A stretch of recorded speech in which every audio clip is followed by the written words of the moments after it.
Yakobus 1 ayat 17.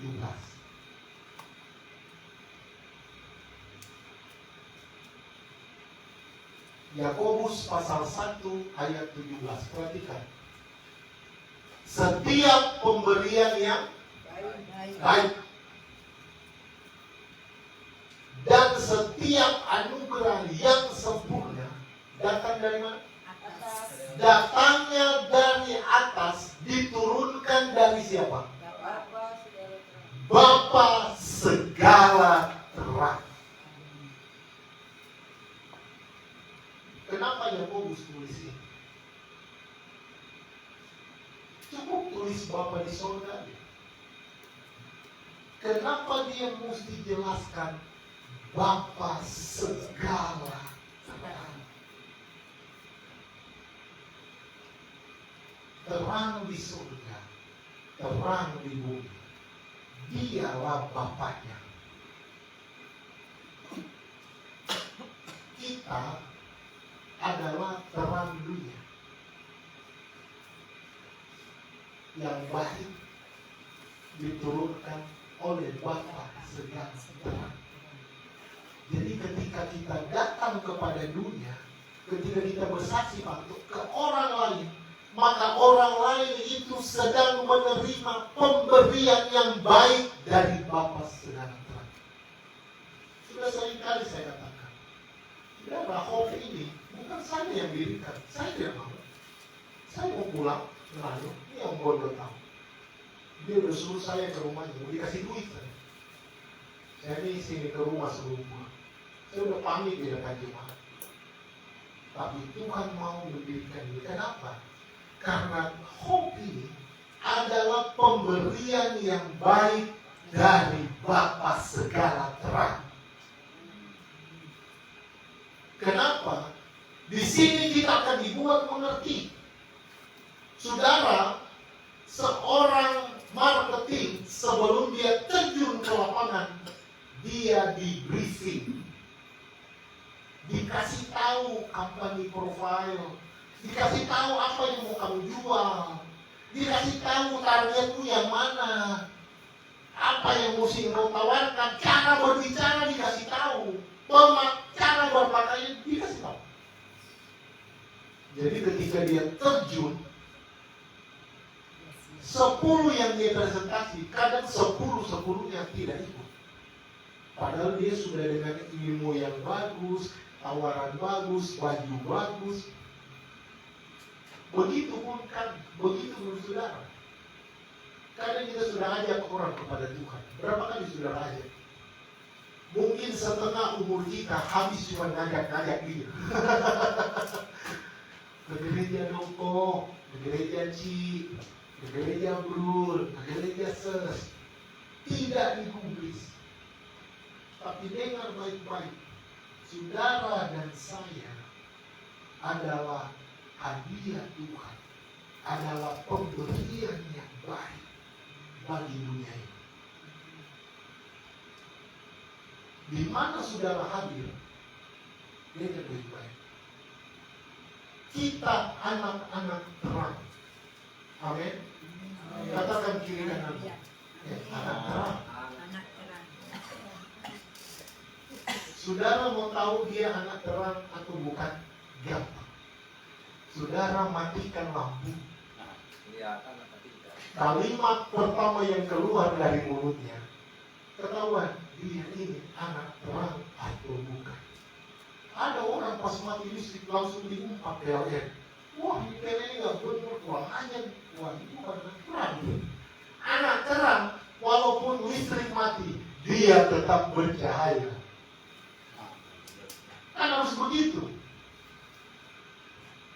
Saya berapa kali mati listrik itu, kadang bangun kok udah panas tengah malam, ada kasih kok, wah mati ternyata itu listrik. Tokennya habis. Mati listrik.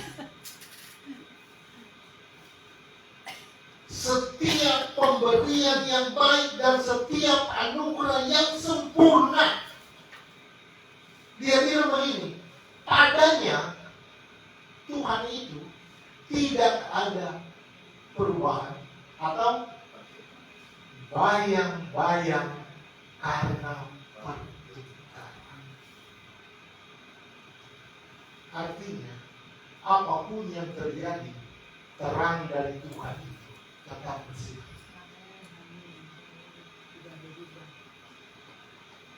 Bayangan karena pertukaran.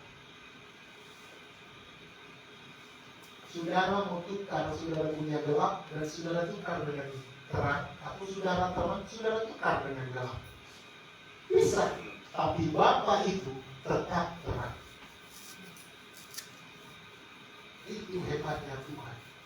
Jadi kalau dia bilang Allah melihat terang itu baik, berarti anak-anak Tuhan yang adalah terang dunia, dengan baik-baik, kita pasti orang baik. Tidak mungkin. Jahat dia, tapi jangan tua. Majelis, masih main judi. Jadi ketika Tuhan bilang, tidak mungkin ada persamaan atau mau dicampur, mana mungkin terang bersatu dengan gelap. Tuhan bilang nggak mungkin. Kenapa? Kejadian 1 sudah Allah pisahkan. Allah melihat terang itu baik, dia pisahkan dari gelap. Kita sekarang mau jadi Tuhan-Tuhan, mau kita mix terang dan gelap, mau kita blender jadi jus, nyatu enggak. Kita paksa untuk bersatu dengan macam-macam dalil. Sudah, orang yang sudah kedapatan main judi online, kalau sudah tanya, masih ada alasan baiknya. Kan duit saya ini buat mama saya udah tua, dia mau perawatan, dia sakit berat, saya beli. Ada alasan. Sudah melakukan kejahatan, sudah melakukan hal-hal yang di luar terang, dia masih bisa punya alasan. Tuhan bilang, mana bisa dicampur. Saya berharap saudara-saudara jangan berani-berani campur. Kita sudah anak terang, kemudian kita memaksakan untuk bercampur dengan gelap. Tidak mungkin. Alkitab bilang, kalau engkau bukan anak-anak terang, maka engkau anak-anak kegelapan. Semua perbuatan-perbuatan kegelapan ada pada diri. Saya berharap keluargamu hari-hari ini, orang bilang hari ini baik, ya baik. Tapi Alkitab tidak pernah diralat, tidak pernah direvisi. Dunia tambah hari, tambah jahat. Jadi kalau orang bilang, oh hari-hari ini akan baik, itu lip service. Tapi Alkitab bilang, tambah hari, tambah jahat. Besok akan lebih jahat dari hari ini. Sekarang saudara mau jaminan apa? Siapa yang berani jamin hidup kita untuk baik-baik saja di situasi yang sama sekali tidak baik? Cuma Bapa segala terang. Jadi ketika dia kasih terang itu buat kita dari kejadian 1, maka terang itu adalah garansi seumur hidup. Jalanmu tidak akan tersesat. Karena terang bagi jalanku. Saya berharap saudara-saudara kalau beribadah, jangan pernah setengah-setengah hati. Jangan pernah menghitung untung rugi. Karena orang beribadah selama-lamanya untung. Tidak mungkin rugi. Ayat terakhir. Efesus 5 ayat 8. Dapat? Nih, kita baca sama-sama ya. 2, 3. Memang dahulu kamu adalah kegelapan, tapi sekarang kamu adalah terang di dalam Tuhan. Sebab itu hiduplah sebagai anak terang. ayat selanjutnya 9. Karena terang hanya berbuahkan kebaikan dan keadilan dan kebenaran. Kayak Tuhan bilang buah dari terang ada 3. Sebenarnya secara logika kebenaran harusnya duluan.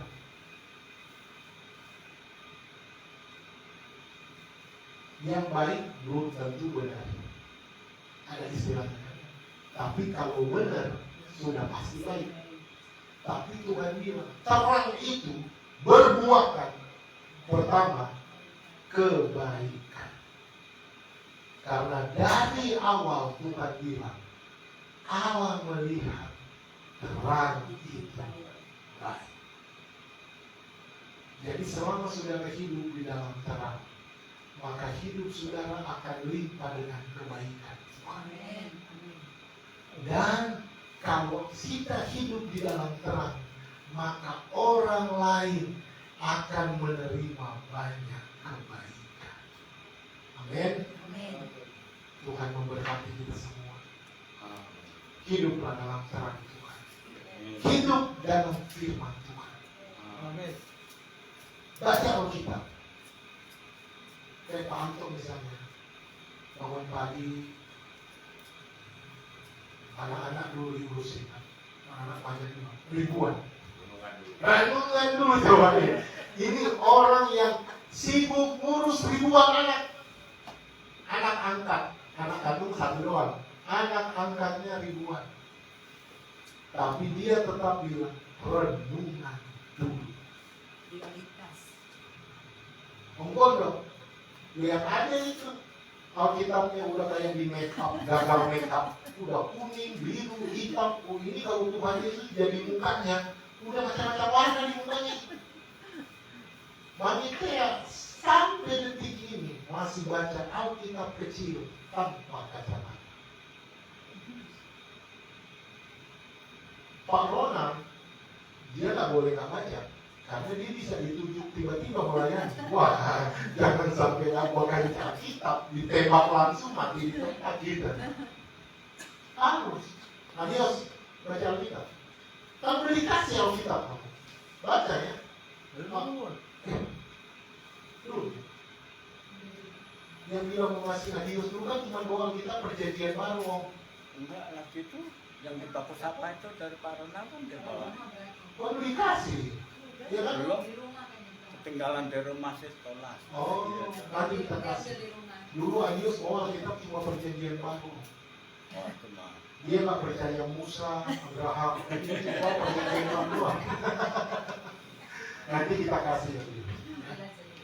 Ini Tante Tuti kalau Om Gondo baca Alkitab dengerin kan? Enggak lah. Denger dong, baca kok kuat makanya Om. Biar Tante Tuti dengar, rajin.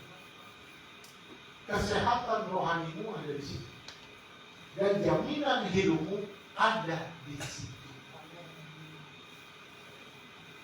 Yesus ketika dijadikan buku, jadi Alkitab.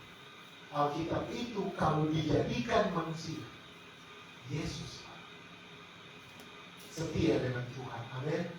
Hidup jadi anak terang, hidup baik, berbuat baik, adil, dan benar.